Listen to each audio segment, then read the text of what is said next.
Sehr geehrte Damen und Herren, geschätzte Referenten und Podiumsteilnehmende, im Namen von SIX begrüße ich Sie zu unserem Brennpunktanlass und bedanke mich ganz herzlich für Ihre Teilnahme. Es freut mich, dass Sie unserer Einladung gefolgt sind und ich bin überzeugt, dass wir heute Abend spannende Einblicke und Hintergründe zu einem äußerst brennenden Thema erhalten werden. Vom Franken zum Token hat unsere Währung ausgedient, lautet der Titel des diesjährigen Brennpunkts.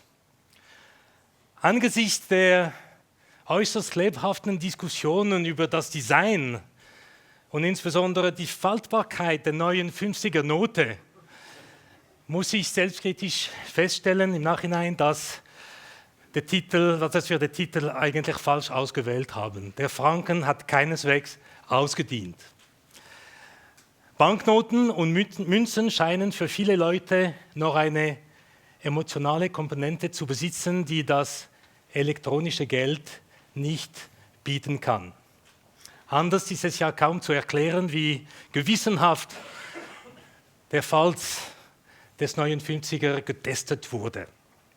Dennoch und aller Emotionalität zum Trotz, das Bargeld steht unter Druck. Im Namen des Kampfes gegen Geldwäscherei und Steuerhinterziehung hat die EZB letzten Monat angekündigt, die Ausgabe des 500-Euro-Scheins Ende 2018 einzustellen. Daraufhin wurde vor allem von Larry Summers, dem ehemaligen US-Finanzminister, gefordert, die Schweizer Tausender-Note zu verbieten, abzuschaffen. Sie habe keine Relevanz im Alltag und diene noch zum Horten von Geldern aus oft dubiosen Quellen. Nicht nur die Bekämpfung der Kriminalität wird ins Feld geführt, wenn es um die Abschaffung des Bargelds geht. Mit der Bekämpfung der Finanzkrise und der darauffolgenden Stagnation sind Zentralbanken sehr kreativ geworden. Mit Negativzinsen will man die eigene Währung schwächen, um den Konsum anzukurbeln.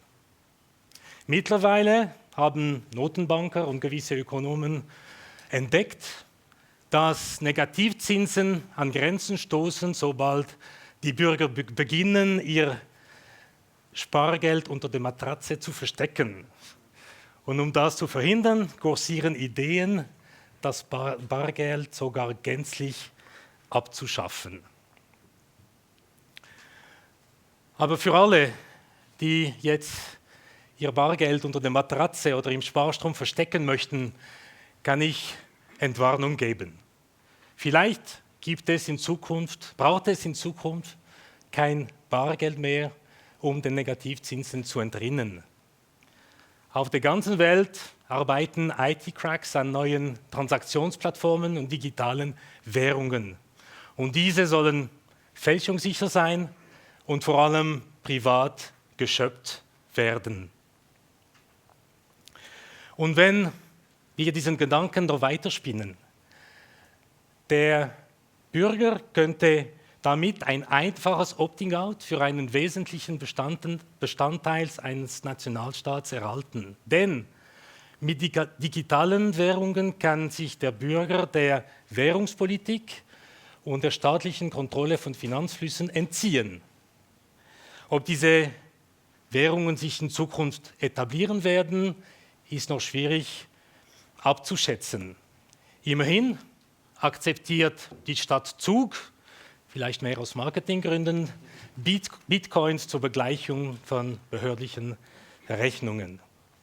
Und das Problem der Geldwäscherei und der Terrorismusfinanzierung stellt sich weiterhin. Nicht zufällig werden auf digitalen Schwarzmärkten nur Bitcoins akzeptiert.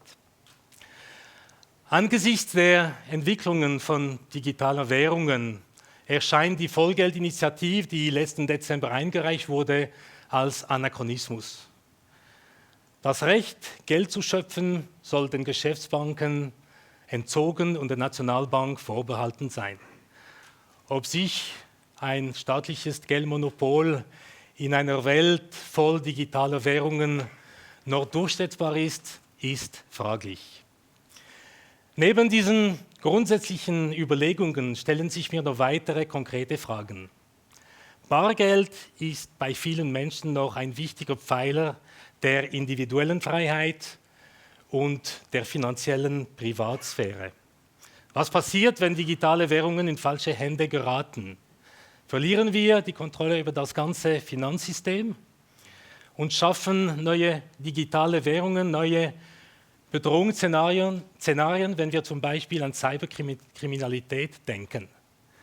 Alle diese Fragen werden wir vermutlich während der Diskussion auf dem Panel haben und hoffentlich werden diese Fragen auch beantwortet. Ladies and gentlemen, let me now switch to English to introduce our speakers, as one of them is English speaking and will hold his speech in English. It is my pleasure to welcome two keynote speakers, Fredrik Reinfeldt and Johan Gabor. Fredrik Reinfeldt was Prime Minister of Sweden between 2006 and 2014. And during his time in office, I heard that he was instrumental in imposing new regulations on cash transactions. And together with his team, he also worked towards moving Sweden towards a cashless society. Just by coincidence, 2 hours ago, I had a meeting with one of his fellow citizens, and I said we would have the Prime Minister with us tonight, and he said, well, you know, our Prime Minister was like a soft hand, but the way he navigated the country during the financial crisis was nothing but very impressive. So that was very good to hear, and we're very honored to have you with us tonight. Our second keynote speakers is Johan Gabor. He's the founder and CEO of a software company called Monetas, which is one of the world's most renowned transaction platform in the world. And of course, he's an expert in the digital space. After the two keynote speeches, we will have two other guests joining the panel discussion. We will have Professor Dr. Alexandre Berenson. He's Professor of Economic Theory at the University of Basel. And I believe that he has the view that cash is still a very good instrument to fight against financial crisis and negative interest rates. So that might be an interesting discussion. As our second guest on the panel, we will welcome Thomas de Meyer. He is the country manager for Switzerland and director insurance for EMEA, Europe, and Latin America for Accenture. In addition, I just learned that he got another function, because this was not enough, that he's head of digital Accenture for Switzerland, Germany, and Austria, I believe. And he's an expert in new business models and, of course, in digital business models. And last but not least, I'm very honored to welcome Martin Spieler. He will be responsible to make this evening enjoyable, lively, and interactive.